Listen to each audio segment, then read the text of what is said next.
These files were never meant to be public, but someone reopened them. This is the Dark Bureau. Across the world's cities, the hum of elevators underpins modern life, transporting millions between homes and offices every hour of every day. These machines, so basic, so essential, are widely trusted and rarely considered. Their presence so normalised that their real cost is invisible to all but a handful of insiders. With every upward motion or gentle descent, the price tag for each hoisted passenger is the result not merely of mechanical engineering or supply and demand, but of deal-making in backrooms hidden from public view. In the shadow of the world's skyscrapers, elevator procurement has become a playground for corporate intrigue and systemic manipulation that quietly siphons wealth from public resources into corporate vaults. Beneath the reassuring surface of municipal contracts and urban infrastructure, courts across Europe and beyond unveiled a story of market choreography rather than competition. For 2 decades, elevator and escalator manufacturers, names that adorned the world's tallest buildings, operated as co-conspirators. Their rivalry was a fiction, maintained for regulators and customers with spectacular discipline. Each new development, hospital or public housing tower, opened a fresh opportunity for profit. Not won by the sharpest price or best service, but parcelled out in private, long before a single bid envelope was opened. Independent oversight, meant to ensure a fair shake for citizens and taxpayers, became little more than a ceremonial dance. Competition authorities would later describe the arrangement as a cartel, but the true structure was deeper and more organised than the term implies. Through a network of coded meetings, encrypted emails and meticulously redacted minutes, the cartel kept some of the world's most advanced economies paying elevated prices. The excess wasn't visible in concrete or glass. It lived in inflated invoices, unexplained budget overruns, and the gradual erosion of public trust. Cities struggled to explain why construction budgets for essential buildings, schools, clinics, social housing, kept ballooning year after year. The scale of the manipulation was profound. Tens of billions were quietly drained from taxpayers and enterprises over decades as regulatory authorities struggled to keep pace with the complexity and finesse of corporate deception.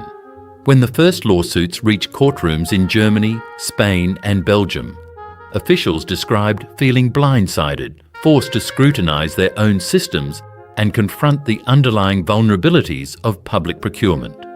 The evidence painted a stark picture. Procurement teams, backed by technical experts and layers of bureaucratic process, routinely failed to detect sophisticated cheating. Resources earmarked for critical public services vanished into the pockets of companies whose profits grew by orchestrating feigned rivalries. Structural analysis later revealed that the elevator industry's consolidation, 4 or 5 multinational players controlling most of the market, created a near-perfect breeding ground for collusion. Instead of battling one another for business, their executives met discreetly, swapping not just sales forecasts and customer lists, but also tactical plans to keep competitors at bay and regulators complacent.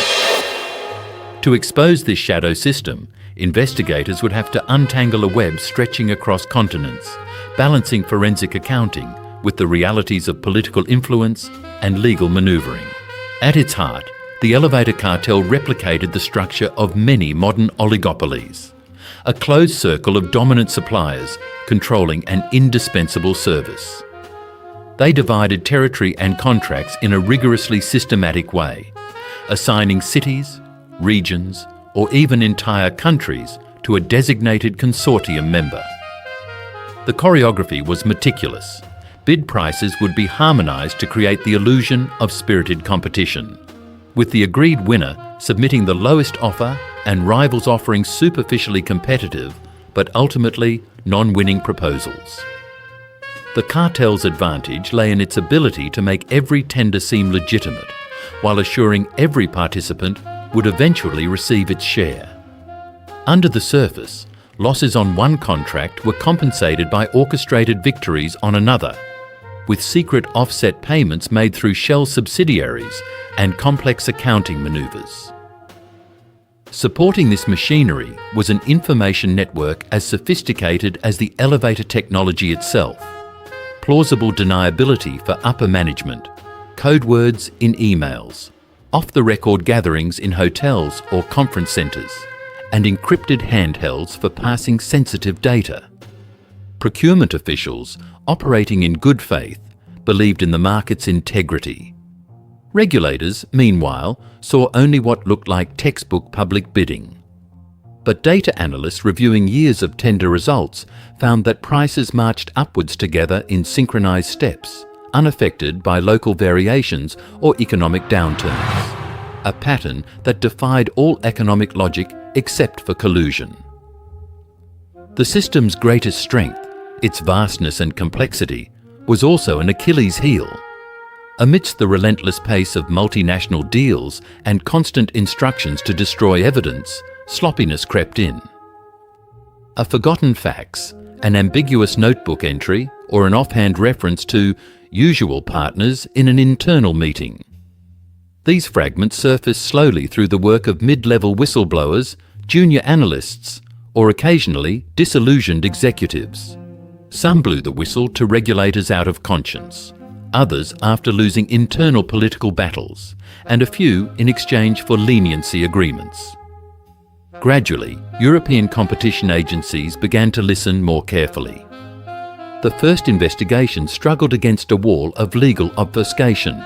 Firms employed armies of lawyers and invoked national secrets to stall requests for documents.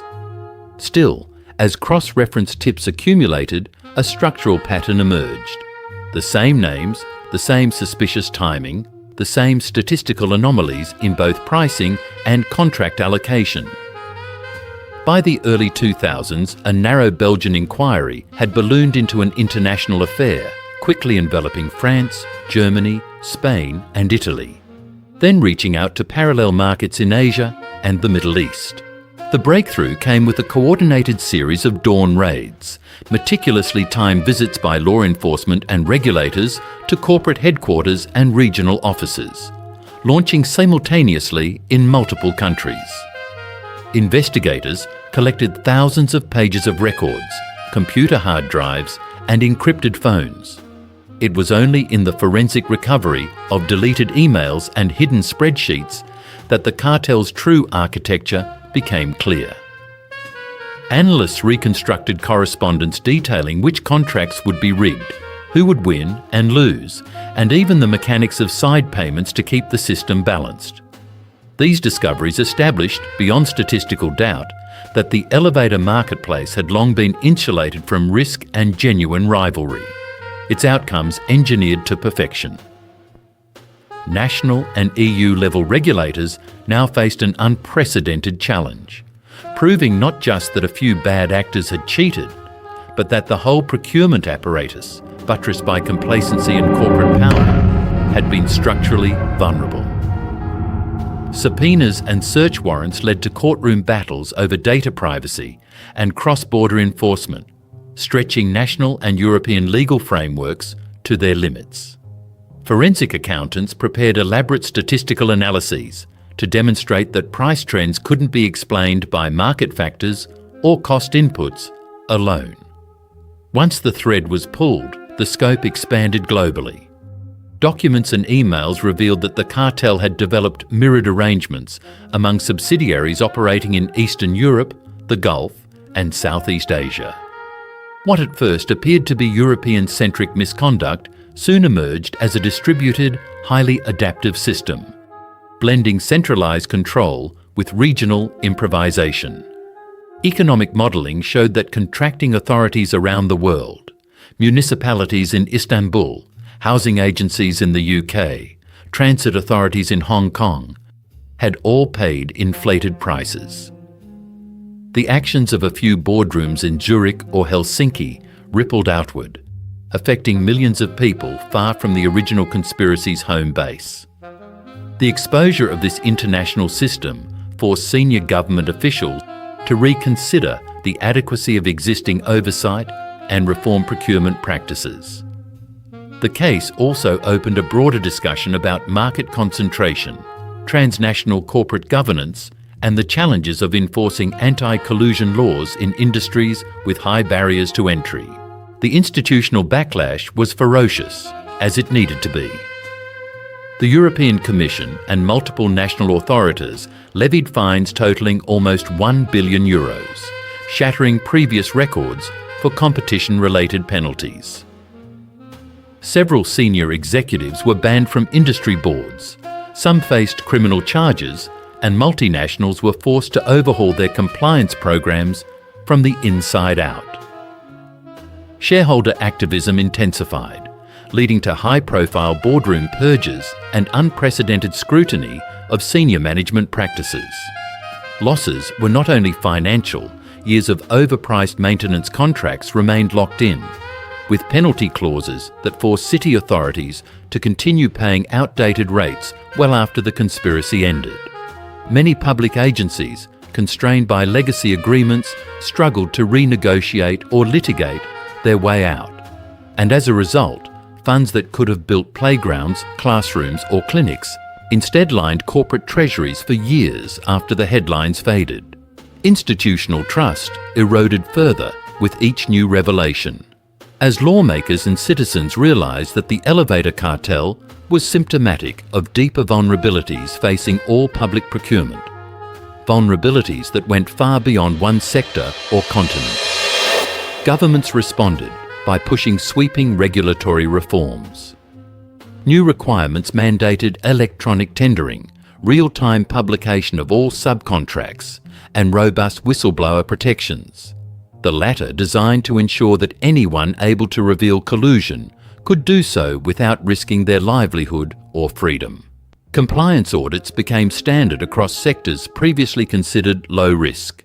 Industry lobbying against transparency lost much of its credibility, as the elevator case was used by reformers as the template for how systemic fraud could be hidden in plain sight.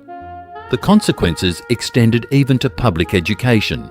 Campaigns were launched across Europe and Asia to reframe public infrastructure procurement as a frontline matter of democratic accountability and financial stewardship, not mere technicality. Within the industry, business models had to change. Some manufacturers doubled down on compliance and internal policing, while others exited public bidding altogether to avoid the reputational stain. Across the supply chain, subcontractors and maintenance providers updated their own protocols to avoid being swept up in future investigations. The structural analysis of the elevator cartel's modus operandi became a must-read in business schools and regulatory seminars, influencing the design of anti-collusion algorithms and procurement oversight globally. Yet even as the industry settled into its post-cartel era, the legacy of concealed arrangements and distorted markets remained palpable. Cities forced to confront their historic losses sought reparations through courts, but recovery was costly and uneven. Policymakers looking at other sectors, energy, IT, healthcare, recognise the same vulnerabilities. Anytime a few firms dominate a necessary service, the guardrails of competition and transparency can easily be breached. The global elevator cartel ultimately stands as a case study in the risks inherent in concentrated corporate power meeting weak oversight.